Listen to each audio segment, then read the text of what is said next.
Assalamualaikum warahmatullahi wabarakatuh. Perkenalkan, nama saya Hikmatul Iza dari kelas PTI 19A, NIM 19 05 09 74 016. Di sini saya akan sedikit menjelaskan tentang teori gelombang. Gelombang adalah getaran yang merambat. Bentuk ideal dari suatu gelombang akan mengikuti gerak sinusoid. Selain radiasi elektromagnetik dan mungkin radiasi gravitasi yang bisa berjalan lewat ruang hampa udara, gelombang juga terdapat pada medium yang karena perubahan bentuk dapat menghasilkan gaya pegas, di mana mereka dapat berjalan dan dapat memindahkan energi dari satu tempat ke tempat lain tanpa mengakibatkan partikel medium berpindah secara permanen. Suatu medium disebut linier jika gelombang yang berbeda di semua titik tertentu di medium bisa dijumlahkan. Terbatas jika terbatas. Selain itu disebut tak terbatas. Seragam jika ciri fisiknya tidak berubah pada titik yang berbeda. Dan yang terakhir, isotropik jika ciri fisiknya sama pada arah yang berbeda. Gelombang menurut arah getarannya dibagi dalam dua bagian, yaitu gelombang transversal dan gelombang longitudinal. Yang pertama, gelombang transversal, gelombang yang arah rambat tegak lurus pada arah getarnya. Contohnya adalah gelombang air, tali, dan cahaya. Sedangkan gelombang longitudinal yaitu gelombang yang arah rambat dan arah getarnya sejajar. Contohnya gelombang pegas dan bunyi.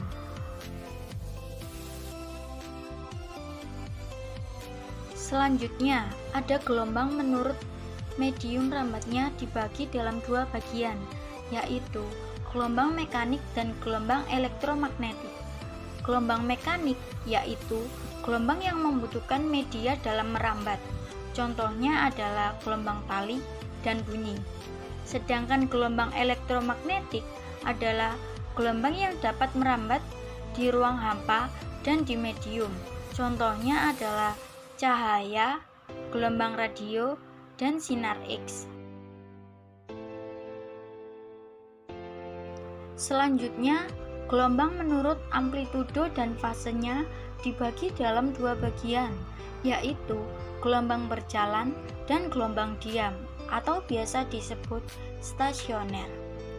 Gelombang berjalan adalah gelombang yang amplitudo dan fasenya sama di setiap titik yang dilalui gelombang. Sedangkan gelombang diam atau stasioner adalah gelombang yang amplitudo dan fasenya berubah atau tidak sama di setiap titik yang dilalui gelombang. Besaran gelombang. Adapun besaran-besaran yang dimaksud adalah sebagai berikut. Yang pertama, amplitudo.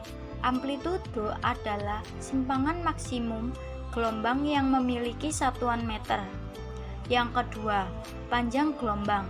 Jika ditinjau dari gelombang transversal, panjang gelombang adalah jarak antara dua puncak yang berdekatan atau jarak antara dua lembah yang berdekatan. Sedangkan jika ditinjau dari gelombang longitudinal, panjang gelombang adalah jarak antara dua rapatan atau dua regangan yang saling berdekatan.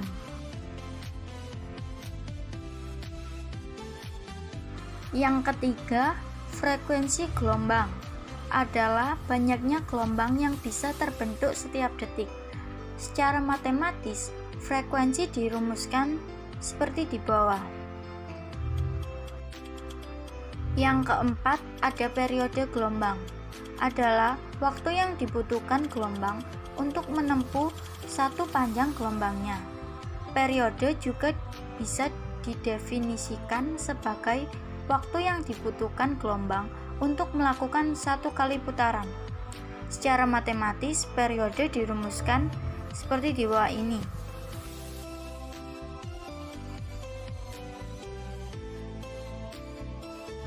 Dan yang terakhir, ada cepat rambat gelombang. Cepat rambat adalah panjangnya jarak yang ditempuh oleh gelombang tiap satuan waktu. Secara matematis, cepat rambat gelombang dirumuskan sebagai berikut.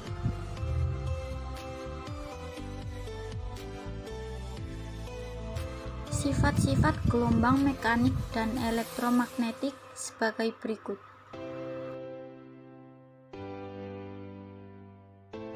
Yang pertama, dapat dipantulkan.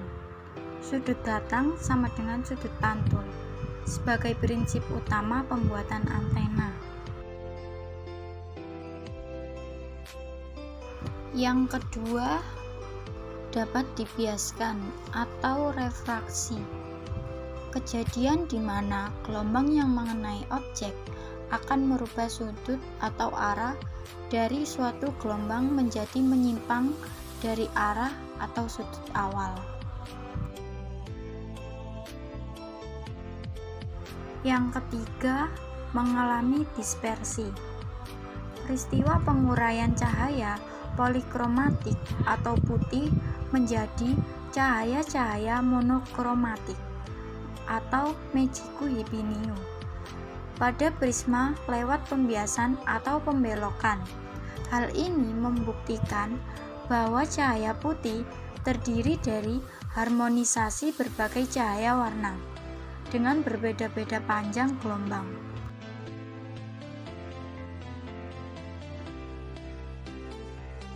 Yang keempat, dapat saling berinterferensi atau memadukan. Bila terjadi interferensi antara gelombang, gangguan yang terjadi disebut sebagai noise. Semakin banyak radio yang beroperasi pada frekuensi yang sama, semakin tinggi noise yang didapatkan. Yang kelima, mengalami difraksi atau pelenturan. Perubahan gelombang saat mengenai benda padat, contohnya, gelombang yang membentur sebuah lubang kecil akan menghasilkan bentuk gelombang yang baru setelah melewati lubang tersebut.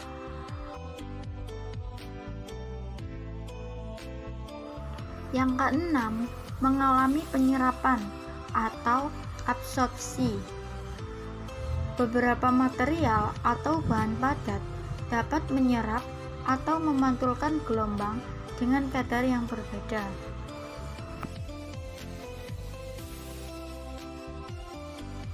Yang terakhir, mengalami pengkutupan atau polarisasi. Peristiwa penyerapan arah bidang getar gelombang.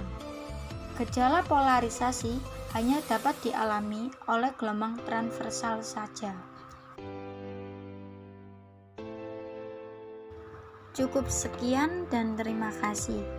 Kurang lebihnya mohon maaf ya. Demikian akhir dari penjelasan singkat tentang teori gelombang dari saya. Semoga bermanfaat untuk kita semua. Wassalamualaikum warahmatullahi wabarakatuh.